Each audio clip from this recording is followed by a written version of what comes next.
Hello, আসসালামু আলাইকুম। তাসমিস ব্লগে আপনাদের সবাইকে আমন্ত্রণ।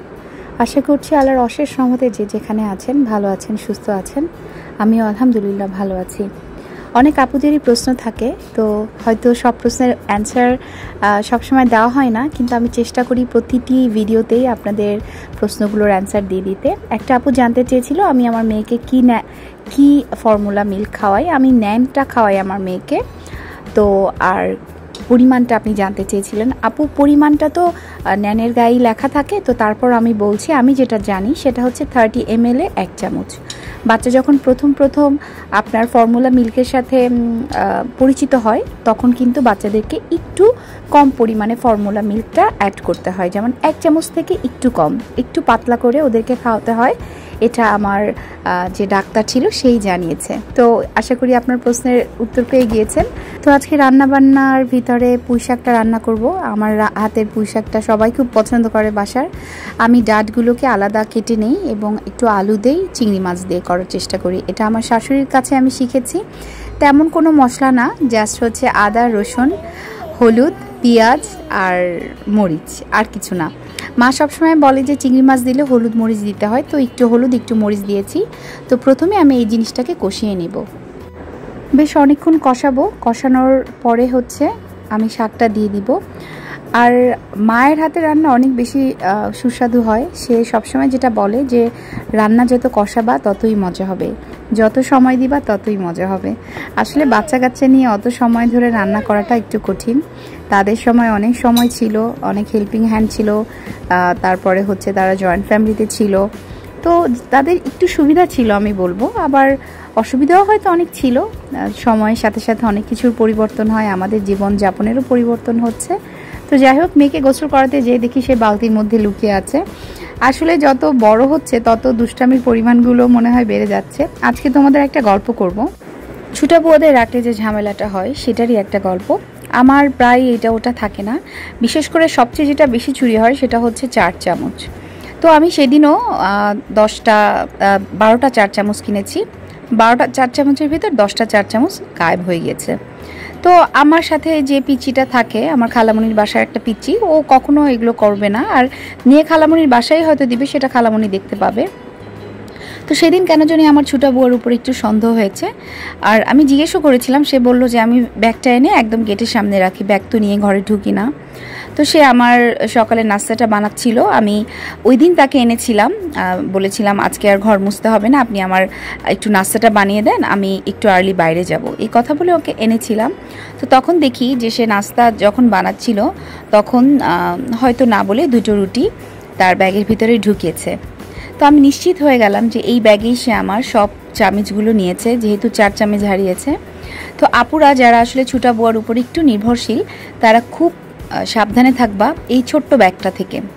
এই ব্যাগটায় 3টা চেইন আছে। 3টা চেইনের ভিতরে আমি একটার ভিতরে মোবাইল পেলাম, একটায় হেডফোন, আর একটায় কিন্তু আমার ওই রুটি 2টো। তো এই 2টো রুটি আমার কাছে চাইলেই হয়তো আমি দিতাম, কখনো বারণ করতাম না। এমন কখনো হয় না যে আমি ওনাকে কিছু দেই না। এই গরমের দিনে আমি নিজেই ফ্রিজের মধ্যে বরফ করে করে ওনাকে দেই, প্রয়োজনীয় খাবার দাবার দেই। যদি উনি শুধুমাত্র একটা কাজের জন্যই আসে, খুব প্রয়োজন না হলে আমি ওনাকে ডাকি না, খুব প্রয়োজন হলেই আমি এই খালাটাকে ডাকি। তো অনেক আপুরাই আছে যারা আমার ভিডিও দেখো এবং তারা খুব সহজভাবেই নাও এই সব ছুটা খালাদের, যে না উনি তো ছোট একটা ব্যাগ দিয়ে আসে, এই ব্যাগের ভিতরে আর কি নিবে। কিন্তু এই ছোট্ট ব্যাগে দেখো আমি একদম নিশ্চিত হয়েছি যে সেই আমার চামচগুলো সরিয়েছে, এবং এই ছোট্ট ব্যাগে কিন্তু অনেক কিছুই ধরে।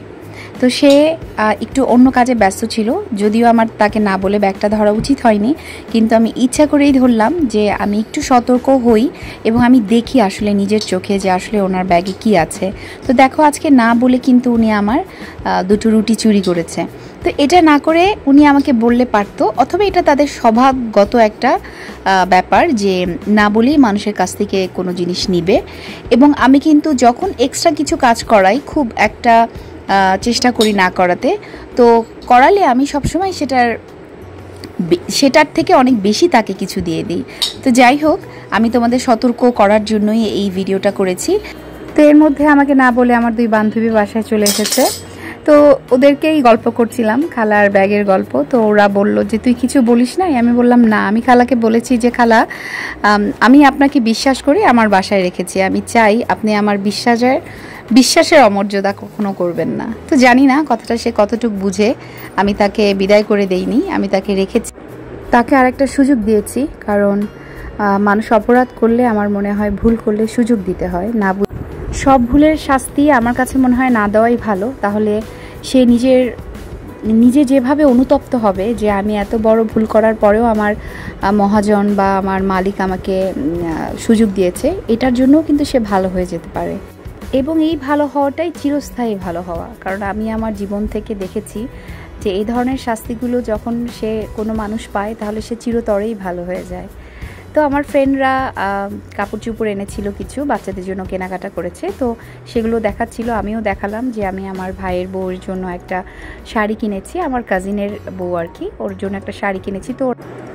তো বান্ধবীরা আসলে মনটা এত ভালো হয়ে যায়, মানে সারাদিন গায়ের ব্যথা, হাঁটুর ব্যথা, পায়ের ব্যথা সব মনে হয় কোথায় যে চলে যায়। সারাক্ষণই মনে হয় বসে বসে গল্প করি, আর গল্পের আগাগোড়া মাথা কিছুই থাকে না, তিনজন তিন জায়গা থেকে তিন ধরনের গল্প করি, কিন্তু অনেক ভালো লাগে। তো আজকে ওরা একটু কাজে বের হয়েছে, বাচ্চাদেরকে আনে নাই, তাই একটু সময় কম ছিল, তাড়াতাড়ি চলে যেতে হয়েছে। তো গল্প টল্প শেষ করে ও চলে গেল। আর শাড়িটা দেখে খুব প্রশংসা করছিল, শাড়ির কালারটা, কত টাকা নিয়েছে, সব কিছু। তো আমি বললাম এই প্রথম বাড়ির নতুন বউকে একটা শাড়ি দিয়েছি, দাম আমি অত যাচাই বাছাই না করেই কিনে ফেলেছি, ভালো লেগেছে কিনে ফেললাম। তো ওরা চলে যাওয়ার পরে একটু সময় ছিল, বারান্দার কিছু গাছ একদম মরে গিয়েছে, কারণ যে ধরনের গরম পড়েছে এই গাছগুলো মনে হয় এই ধরনের গরম নিতে অভ্যস্ত না। তো অনেকগুলো গাছই মরে গেল, তো আমি আবার একটু ক্লিন করে রাখলাম। মানি প্ল্যান্ট গাছগুলো এখন একটু কয়েকদিন পরপর পানিটা পরিবর্তন করলে হয় কি গাছগুলোর গোড়া পচনের হাত থেকে বেঁচে যায়। কিন্তু আমার একটা মানি প্ল্যান্টের ভিডিও আছে, তোমরা চাইলে দেখে নিতে পারো। আসলে আমি রান্নার ভিডিওর থেকেও গাছের ভিডিও, শৌখিনতার যে ভিডিওগুলো, আসলে বাচ্চা কাচ্চা রিলেটেড ভিডিওগুলো মনে হয় বেশি করি। এর জন্য হয়তো আমি জানি না মানে তোমাদের কতটুকু ভালো লাগে। আর সাধারণত ডেইলি ব্লগই দেই, তারপরও আমি কোথাও ঘুরতে গেলে, কিছু করলে, কোনো কিছু জানলে সেগুলো তোমাদেরকে জানানোর চেষ্টা করি। আসলে একদমই ব্যক্তিগত একটা মতামত এখানে প্রকাশ করার জায়গা আছে বলেই ইউটিউবে চ্যানেলটা খোলা। আর তোমাদের সাপোর্ট পেলে হয়তো একটু বেশি দূর এগিয়ে যেতে পারবো। তো চেষ্টা করছি, আমার ভুল ত্রুটিগুলো তোমরা ধরিয়ে দিও, কখনো ভালো না লাগলে সেটা কী কারণে লাগছে না সেটাও বলো। আসলে গল্প করতে এসে তোমরা যদি কিছু না বলো তাহলে কিন্তু একা গল্প করতে ভালো লাগবে না। আজকের ভিডিওটি এ পর্যন্তই, ভালো থাকো, আল্লাহ হাফেজ।